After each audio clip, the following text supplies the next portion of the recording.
skinny shouldn't be your goal. We all have that one friend who can basically eat anything and not get fat. It sucks and it makes it really difficult to be around them.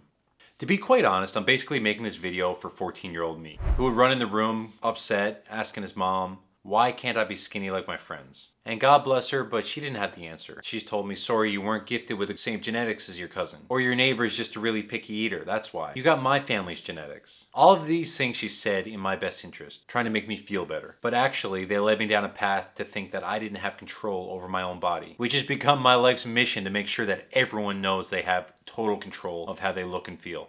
And sure, we can talk about genetics and thyroid and metabolism, but I want to be able to discuss with you things we can control, things we have influence over. Because I bet there's a lot of these things that you're not even aware of. Please stick around for number 4, because it's something that's not truly common knowledge, but when you understand it, it's really going to change the way you look at taking in food. Today we're going to speak about why some thin people can stay small without much effort, and explore some of the things that they're doing in their life that they may not even be aware of. Number 1, slim people practice intuitive eating, whether they're aware of it or not. This means they eat when they're hungry and they stop when they're full. I really learned this lesson when I met my wife. You see, she's a very petite person, but she has this incredible skill that I don't have. She doesn't have to finish her plate. She can enjoy a fantastic meal, but she's able to put her fork down when she's full. This is not something that she's doing because of the way she wants to look. She's just listening to her body and realizing when she's full.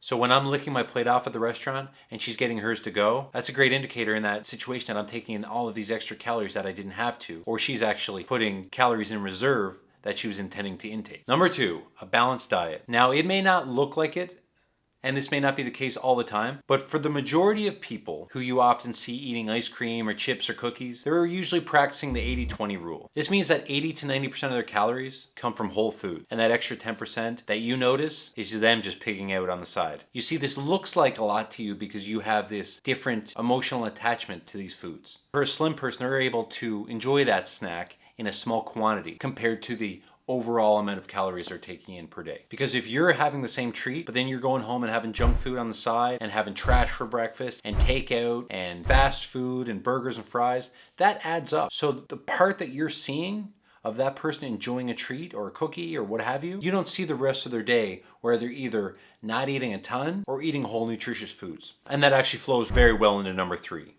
Relationship with food. Skinny people tend to have a better relationship with food than emotional eaters. Emotional eaters tend to get stressed or angry or sad and they turn to food for comfort. This can be truly satisfying at really low moments, but if this snowballs day in, day out, because your mood is attached to how this food makes you feel, then that becomes a vicious cycle. Whether you're bored and you're looking in the cupboard because you have nothing to do, or you're feeling upset about something that happened in the day, and a pint of ice cream is how you're going to deal with those emotions, that's very different than the person who has a size 32 pants, who's enjoying an ice cream cone or a Frappuccino from Starbucks, because that person enjoys a treat rather than letting how they feel control what they intake. Sugar is a very addictive substance, and if you're an emotional eater, then that's a very slippery slope, and that's something that you should really, really try to understand.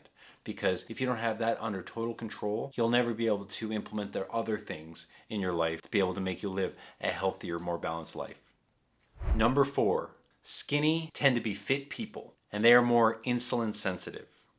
Now hold with me for a second because this one's very important. So for your slender friends, they typically have a higher muscle to weight ratio, and that means they're able to be more insulin sensitive. What does that tell us? That tells us that every time you're intaking carbohydrates or sugars, your body is turning that blood sugar into glucose and is traveling through your bloodstream to be stored, usually in the liver, but mostly as fat. But the thing about people who have a higher level of muscle mass, they're able to take that sugar out of the blood and store it for energy, called glycogen.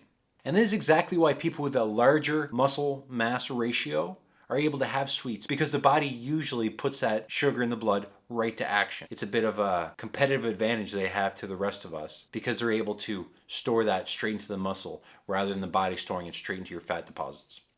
Danger. Skinny fat. Skinny fat body type is the most dangerous body type to have. These are typically the really skinny people with the little pot belly and the flabby arms. When you have very little muscle mass and visceral fat, this puts you at risk to really poor health conditions. Research has shown that people who are skinny fat are more likely to have an unhealthy metabolic profile, including high levels of triglycerides, low levels of HDL cholesterol, the good cholesterol, and insulin resistance, which is the exact opposite of insulin sensitivity. That's bad. This means they have a very high risk of developing type 2 diabetes, even if their weight is in the normal range of the body mass index. This is exactly why skinny shouldn't be your goal, because sometimes it's almost a facade. What really matters is body composition, lean tissue to weight ratio. That's what we're striving for. That's what's going to give you longevity in your life. And if you have more muscle mass on your body, you're going to feel so much more confident. So all that being said, your skinny friend is doing something right, whether they know it or not. And if we want to blame it on their genetics, that's one thing. But the people who depend on their genetics, those people tend to fall flat when they hit their mid-20s. No one's immune to calories in versus calories out. If you're out there and you're trying to lose weight, losing body fat while gaining muscle mass is the best thing for you.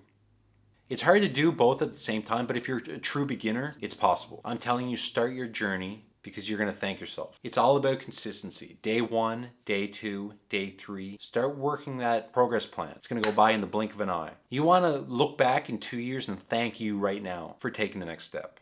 If you got anything from this video, give it a like. It helps it get out there to other people trying to start their journeys as well. I'll see you in the next one.